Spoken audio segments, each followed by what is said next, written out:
नमस्कार दोस्तों, BLR classes में मैं आपका बहुत बहुत स्वागत करता हूं। इस वीडियो के माध्यम से साइंस के 20 एमसीक्यूज लिए गए हैं, तो बगैर लेट किए हुए प्रश्नों को शुरू करते हैं। इसका पहला प्रश्न है, पुष्पी पादपों को रखा गया है। पुष्पी पादपों को रखा गया है, किस रूप में रखा गया है?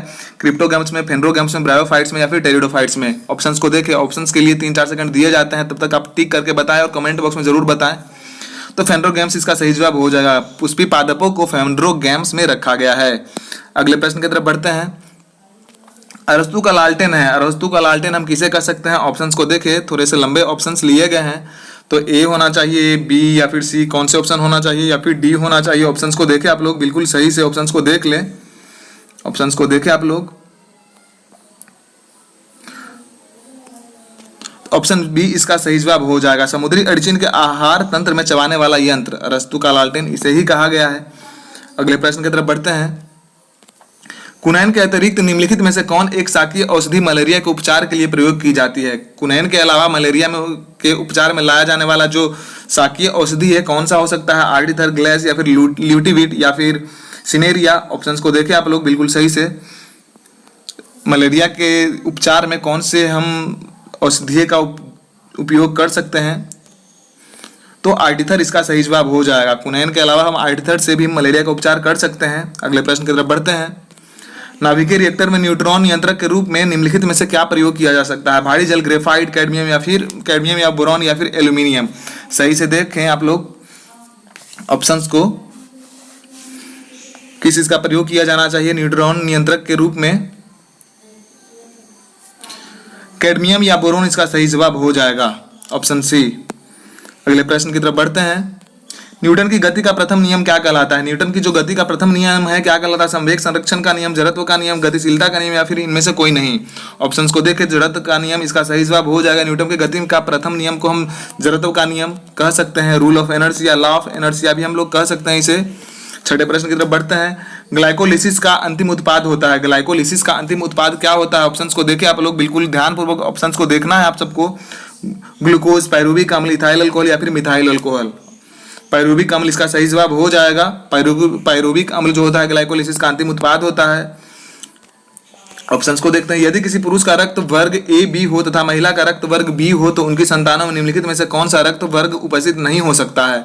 कौन सा होने का चांसेस, कौन सा रक्त समूह होने का चांसेस नहीं होता है उनके संतान का? ए बी, बी या फिर ए या फिर ओ? ऑप्शंस को देखें आप लोग सही से। ऑप्शन डी इसका सही जवाब हो जाएगा।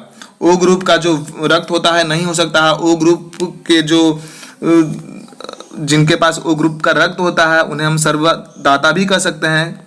वो सभी ग्रुप के ब्लड वाले व्यक्ति को ब्लड डोनेट कर सकते हैं। चंद्र घटित होता है, चंद्र ग्रहण जो घटित होता है कब होता है? अमावस्या के दिन, पूर्णिमा के दिन, अंध्र चंद्र के दिन या फिर अमावस्या पूर्णिमा के दिन? ऑप्शंस को देखें आप लोग। तो हम सबको पता है कि पूर्णिमा के दिन ही चंद्र ग्रहण का जो घटना होता है घटित होता है। ऑप्शन बी इसका सही जवाब हो जाएगा, पूर्णिमा के दिन। 9वें नंबर प्रश्न की तरफ बढ़ते हैं। परमाणु बम का विकास किसने किया था? परमाणु बम का विकास जो करने वाले जो वैज्ञानिक थे कौन थे? वर्नर वॉन ब्राउन थे या फिर जे रॉबर्ट ओपेनहीमर थे या फिर Edward Teller, Samuel Cohen? Options को देखें आप लोग। तो जे रॉबर्ट ओपेनहीमर इनका सही जवाब हो जाएगा। परमाणु बम का आविष्कारक थे, विकास करने वाले थे जे रॉबर्ट ओपेनहीमर। अगले प्रश्न की तरफ बढ़ते हैं दोस्त।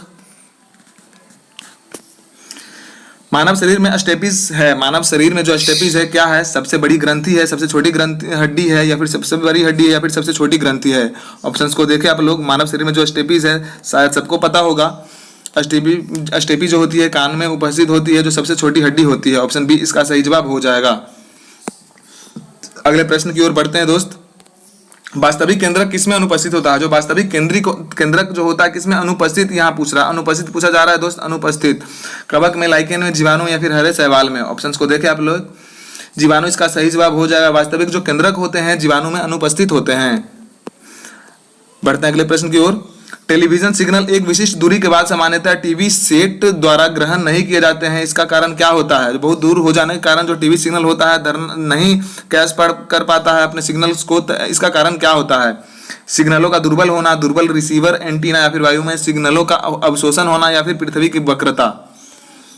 तो ऑप्शन डी इसका सही जवाब हो जाए। जो पृथ्वी की जो वक्रता होती है तो ब्लॉक कर देता है, ब्लॉक करने के ही कारण सिग्नल सही से नहीं पहुंच पाता। तो ऑप्शन डी इसका सही जवाब हो जाएगा। चुंबक बनाने के लिए निम्नलिखित में से कौन से मिश्र धातु का प्रयोग किया जाता है? चुंबक बनाने जाने की जो प्रोसेस होती है उनमें कौन से धातु का प्रयोग हम कर सकते हैं? ड्यूरेलिमी या फिर स्टेनलेस स्टील, एल्निको या फिर मैग्नीशियम, कौन से धातु का इस्तेमाल कर सकते हैं? ऑप्शंस को देखें आप लोग।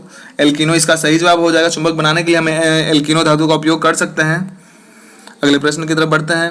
कैमरा के द्वारा प्रतिबिंब बनता है, कैमरा के द्वारा जो प्रतिबिंब बनता है किस प्रकार बनता है? वास्तविक और सीधा, काल्पनिक और सीधा, वास्तविक और उल्टा या फिर काल्पनिक और उल्टा? ऑप्शंस को देखें। ऑप्शन ए इसका सही जवाब हो जाएगा। कैमरा से जो बढ़ने वाली प्रतिबिंब होती है वास्तविक और सीधी होती है। 15वें प्रश्न की तरफ बढ़ते हैं।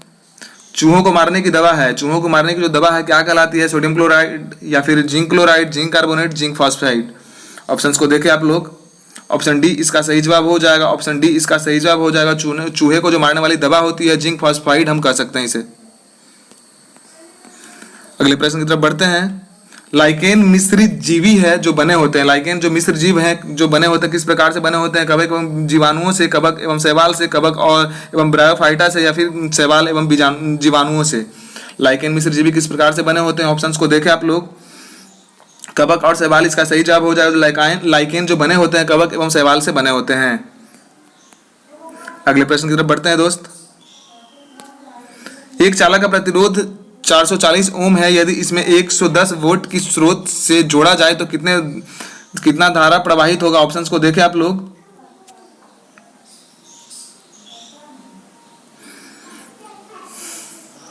तो ऑप्शन बी इसका सही जवाब हो जाएगा। 0.2 है। पिछले प्रश्नों में इसका सॉल्यूशन बताया गया है दोस्त, तो प्रश्नों को देखें, पीछे प्रश्नों को प्रीवियस जो वीडियोस है उसको देखें। 0.25 एम्पियर इसका सही जवाब हो जाएगा। अगले प्रश्न की ओर बढ़ते हैं। ऊर्जा के किस रूप में प्रदूषण की समस्या नहीं होती है? ऊर्जा के किस रूप में प्रदूषण की समस्या नहीं होती है? कोयला, परमाणु या फिर पेट्रोल या फिर सौर ऊर्जा? तो बिल्कुल ही आसान सा प्रश्न लिया गया है। सौर ऊर्जा से कोई किसी भी प्रकार के प्रदूषण की चिंता नहीं होती है। इसका सही जवाब ऑप्शन नंबर डी हो जाएगा। अगले प्रश्न की तरफ बढ़ते हैं। एथिलीन की प्रतिक्रिया पोटेशियम परमैंगनेट के क्षारीय तथा ठंडे घोल से कराने पर प्राप्त होता है। क्या प्राप्त होता है? एसिडिक अम्ल, फॉर्मिक अम्ल, एथिलीन ग्लाइकोल या फिर ग्लिसरॉल? ऑप्शन सी इसका सही जवाब हो जाएगा। एथिलीन ग्लाइकोल का फॉर्मेशन होता है ठंडे क्षारीय तथा ठंडे घोल से कराने पर। अगले प्रश्न की ओर बढ़ते हैं जो कि आज के अंतिम प्रश्न है। अच्छे क्वेश्चन लिए गए हैं तो लाइक और सब्सक्राइब अवश्य करें, अपने दोस्तों के साथ में शेयर भी करें। ट्यूबलाइट में व्यय ऊर्जा का जो लगभग कितना प्रतिशत जो प्रकाश में परिवर्तित होती है? ट्यूबलाइट में जो व्यय ऊर्जा का लगभग कितना भाग प्रकाश में परिवर्तित होती है? 30 से 40%, 40 से 50%, 50 से 60% या फिर 60 से 70%? ऑप्शंस को बताया आप लोग। तो 60 से 70% इसका सही जवाब हो जाएगा। ट्यूब में जो ट्यूबलाइट में जो व्यय ऊर्जा का लगभग 60 से 70 भाग जो प्रकाश के रूप में परिवर्तित हो जाती है। आज के लिए सिर्फ इतना ही क्वेश्चन था, फिर मिलेंगे नेक्स्ट वीडियो में। धन्यवाद, जय हिंद।